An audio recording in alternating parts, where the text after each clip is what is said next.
m'appelle Maman Grâce. Nous sommes ici à Ouessé. À propos de l'eau, ici, on puisait avec la poulie ici.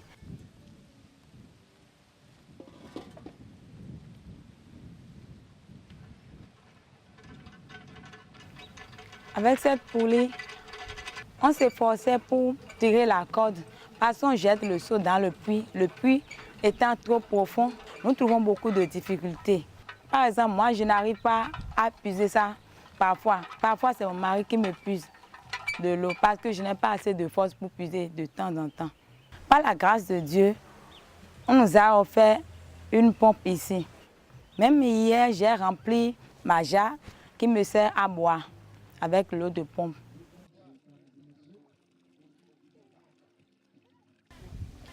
Le forage manuel d'eau, c'est une technologie quasi artisanale.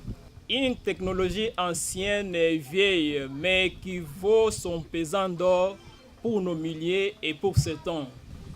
Elle existe, comme je dis là, depuis 2006 au Congo. Elle a déjà fait ses preuves. Plus de 600 puits ont été réalisés au Congo et donnent de l'eau à plus de 400 000 personnes.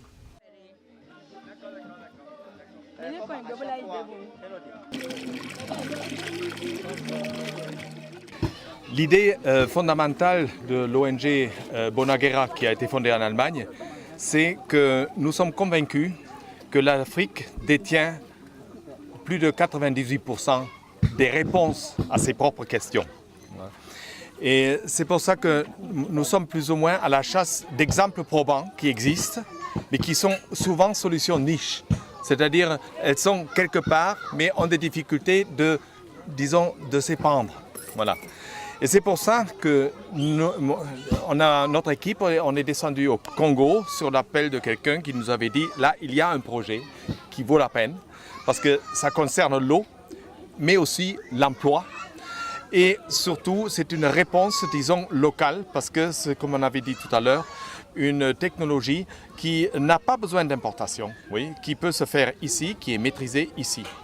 La première formation, c'est pas, disons, de creuser le puits, on passe plus en amont.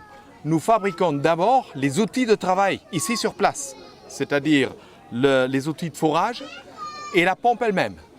Et une fois ceci terminé, nous commençons avec la formation sur le tas, oui, pour faire le forage et installer la pompe.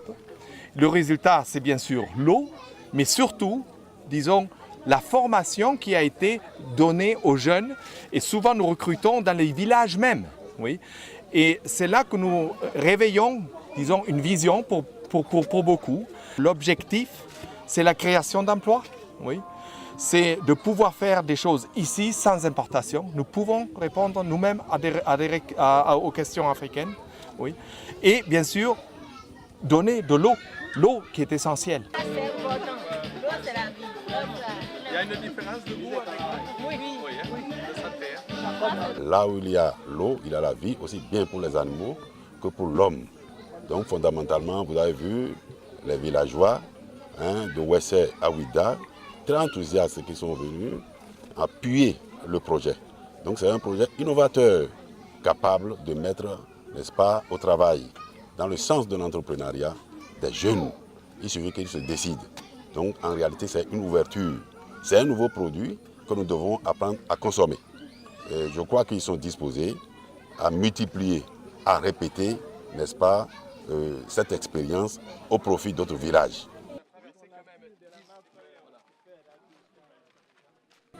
Alors, je veux aussi dire, surtout à chers collègues frères, surtout ceux qui ne veulent pas rien faire.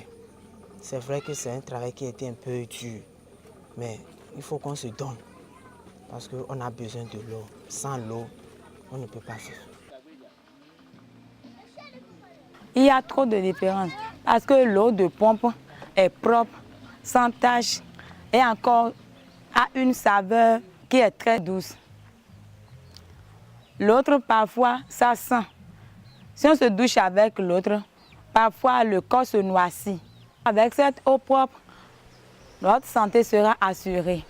Nos enfants n'auront plus la diarrhée avec cette eau. Mais par rapport à l'autre, qu'on boit sans désinfecter, on peut dire que nos enfants auront très souvent la fièvre. Grâce à Bonaguera, nous pourrions aller partout, apporter la vie à nos populations.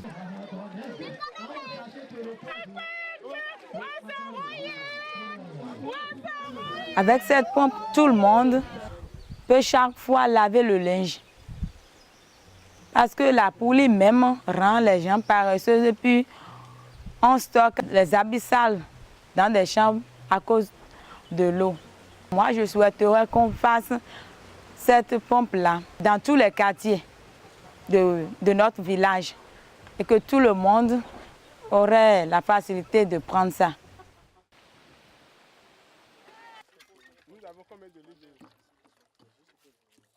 Nous ne pouvons rien faire dans ce monde sans l'eau.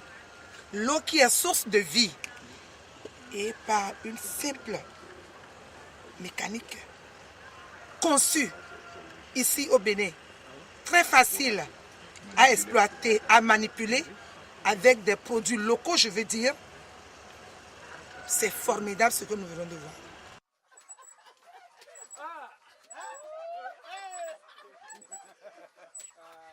Pour la pérennité et la durabilité du projet, accès autonome et durable à l'eau potable en milieu rural, une deuxième phase de rodage de 6 mois est en cours de préparation et se base sur les travaux préparatoires de la première phase probante au Bénin. Cette deuxième phase consistera à approfondir la formation afin de pouvoir constituer 15 équipes bien formées qui pourront travailler sur toute l'étendue du territoire et même au-delà, et étant sûr que ces équipes-là ont une formation qui puisse leur permettre d'être autonomes et de travailler concrètement sur le terrain. Mifon, c'est en langue fongbe. Et ça veut dire réveillez-vous. Ça renvoie à l'idée de dire à l'Afrique de prendre en main ses propres problèmes et de trouver des solutions. Et en donnant ce nom à cette ONG, c'est pour nous une façon de dire que nous nous inscrivons dans une démarche qui permet aux Africains eux-mêmes de prendre leurs problèmes en charge. Nous avons un fichier client qui est assez étoffé parce qu'après la phase 1, nous avons eu beaucoup de demandes. Mais comme je vous disais au début, nous avons un souci de qualité. Nous ne voulons pas faire n'importe quoi. Donc nous n'avons pas voulu lancer les puisatiers à s'exercer sur les chantiers et à engranger peut-être des demi-succès, des échecs qui peuvent porter préjudice au projet. Donc, lorsque nous allons finir cette phase 2, nous pourrons honorer le fichier de clients. Parce que nous avons des gens qui nous demandent 30 puits, qui nous demandent 10 puits, qui nous demandent des particuliers. Mais nous ne pouvons pas en ce moment. Et c'est la phase 2 qui va déterminer les choses.